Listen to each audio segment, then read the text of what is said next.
মানে আপনার ক্লায়েন্ট উনি ক্লাস 8-এ পড়ে এবং তার হোমোসেক্সুয়ালিটি, পর্ন এ সম্পর্কে কোনো আইডিয়া ছিল না।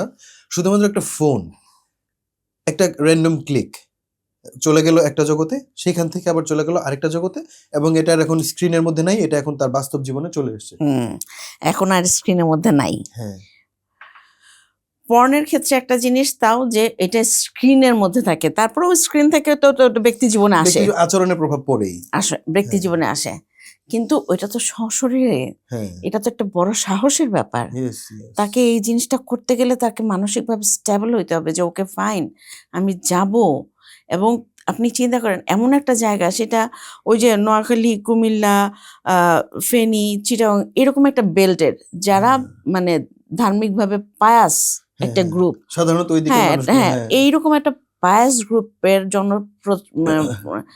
পদের একটা মানুষের ঘরের একটা গ্রামের একটা ছেলে বাচ্চা একটা থানাতে বা ওরকম একটা জায়গায় আসলো, এসে সে এই কাজটা করবে এবং সে যাচ্ছে কিন্তু একটা মানে একটা থ্রিলিং এর থেকে যে কি হবে, ইউজুয়ালি এই বয়সটাও থ্রিলিং এর বয়স। হ্যাঁ, থ্রিলিং এর বয়স।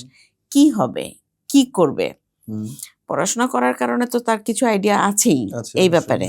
আচ্ছা, তারপরে সে গেল, যাওয়ার পরে দেখলো যে একটা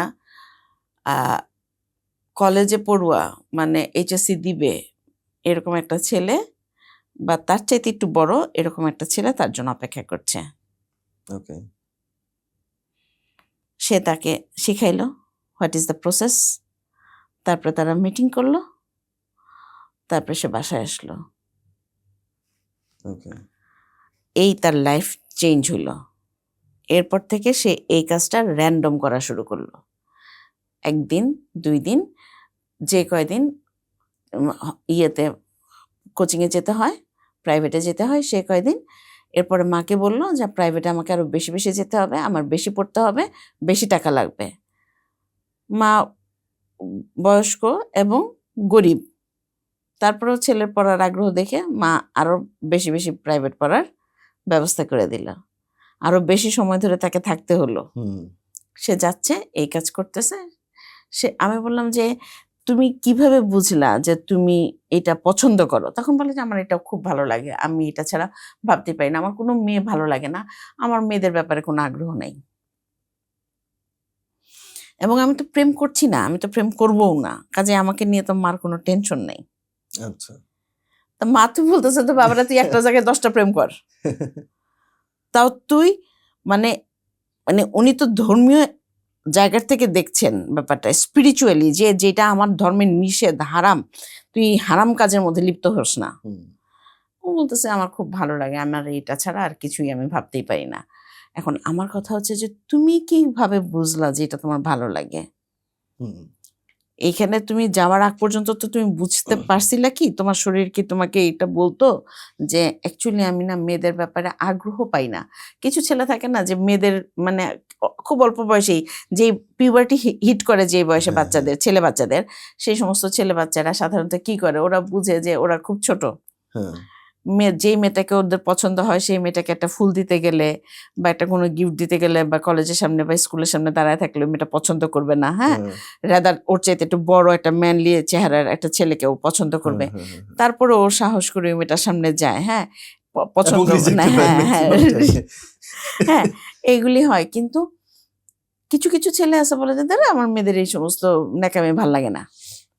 ওই রিজেকশনটাকে আসলে দেখাতে চায় না। হতে পারে যে ওর রিজেকশনটাকে অ্যাভয়েড করার জন্য এটা বলে, বা হতে পারে যে কিছু বাচ্চা আসলেই মানে ভাবে যে এটা আমার প্রেমের বয়স না, আমি এগুলি নিয়ে ভাববো না, আমার ফ্রেন্ড সার্কেল প্রেম টেম করে করুক, এর পিছনে ওর পিছনে দৌড়াক, আমি করব না।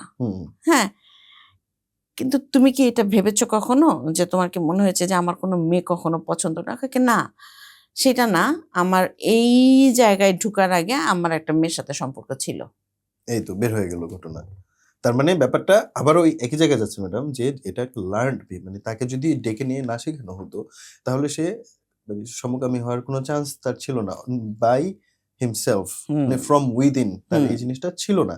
আমরা এই কথাটাই বলছি যে মানে যত ক্লায়েন্ট আসে তার বেশিরভাগ সময় আমার এক্সপিরিয়েন্স থেকে আমি যতটুকু দেখেছি, সমকামী সমস্যা নিয়ে যে সমকামী তার জন্য সমস্যা না হতে পারে, তার বাবা মার জন্য সমস্যা, সমাজের জন্য সমস্যা, অনেকের জন্য সমস্যা নিয়ে যখন আসা হয় তখন এক্সপ্লোর করতে গেলে দেখা যায় যে কেউ না কেউ তাকে এমনভাবে শিখিয়েছে, মানে এটা কাইন্ড অফ ব্রেন ওয়াশ করে তাকে এটা মানে তাকে কনভার্ট করে ওইখানে নেওয়া হয়েছে। এমন না যে সে ফ্রম উইদিন, সে ভিতর থেকে এটা ছিল। এখানে 3-4টা জিনিস খুব মানে বেসিক 2টা জিনিস খুব কাজ করে। এক নাম্বার হচ্ছে যে মানুষ মাত্রই হচ্ছে রিজেকশন নিতে পারে না। যখন আপনাকে বলা হয়েছে এটা তোমার নিষেধ, এটা তুমি করতে পারবে না, তখন মানুষের মনে হয় আমি এই নিষেধ ভাঙবো। রেভিলিয়াস হওয়ার ব্যাপারে মানুষের কিন্তু খুব আগ্রহ। যখন আপনি বলছেন যে ধর্মীয়ভাবে বা পারিবারিকভাবে এই জিনিসটা নিষেধ, তখন আপনার মনে হবে যে কি নিষেধ। ছোট বাচ্চা ও ভাবছে যে নিষেধটা কি, তাইলে আচ্ছা ও এইটা নিষেধ, এটা গোপন, যেহেতু গোপন আছে কিন্তু আমি করতে পারছি খুব কমফোর্টেবলি, তাইলে এটা আমার ভালো লাগে। অ্যাকচুয়ালি কিন্তু ওর ভালো লাগার থেকে কাজটা ও শুরু করে নাই। এটা হচ্ছে নাম্বার 1। আর নাম্বার 2 যেটা আমার কাছে মনে হয়, সেটা গত পর্বেও আমি বলেছিলাম, সেটা হচ্ছে যে স্ক্রিন আপনি আপনার বাচ্চাকে দিবেন, এখন না দিয়ে কোনো উপায় নেই, দিতেই হবে, কিন্তু আপনাকে মনিটর করতে হবে। সেটা এমন হতে পারে যে আপনি শিক্ষিত না, এমন হতে পারে যে আপনি টেকনিক্যাল কোনো বিষয়ের সাথে খুব বেশি পরিচিত না, কিন্তু অল অন এ সাডেন আপনি বলবেন তুমি মোবাইলে কি করছো আমি দেখবো। আপনি ওর গার্জিয়ান, আপনার সেই অধিকার আছে। কারণ আমাদের দেশ এখন আমেরিকা হয়ে যায় না যে 18 বছর রয়ে গেছে তুমি বাইরে হয়ে যাও। ওই জায়গা তো আমাদের আমরা যাইনি। আমাদের সবকিছু এখনো পর্যন্ত ছেলে বিয়ের আগ পর্যন্ত বাবা মা তার দায়িত্ব পালন করছে। তাইলে সেই ক্ষেত্রে ছেলে বাচ্চা হোক আর মেয়ে বাচ্চা হোক, তুমি কি করছো আমি দেখবো। আর আমি যেটা বলবো, আমাকে যদি জিজ্ঞেস করেন তাহলে আমি বলবো যে ইন্টারমিডিয়েট পর্যন্ত, মানে এইচএসসি পর্যন্ত ছেলে বা মেয়ে কারো কাছে তাদের পার্সোনাল মোবাইল বলে কিছু থাকবে না। আমি জানি না আমার এই কথাটাকে কে কিভাবে দেখবে, কিন্তু আমি ব্যক্তিগতভাবে মনে করি যে প্যারেন্টিং হতে হবে প্যারেন্টিং এর মতন। মানে প্যারেন্টিং হলো যে আচ্ছা তুমি মানে আজকে একরকম কালকে একরকম, আজকে আপনি একটা ব্যারিয়ার দিলেন কালকে আপনি সেই ব্যারিয়ার তুলে নিলেন, এইরকম ভাবে প্যারেন্টিং হয় না।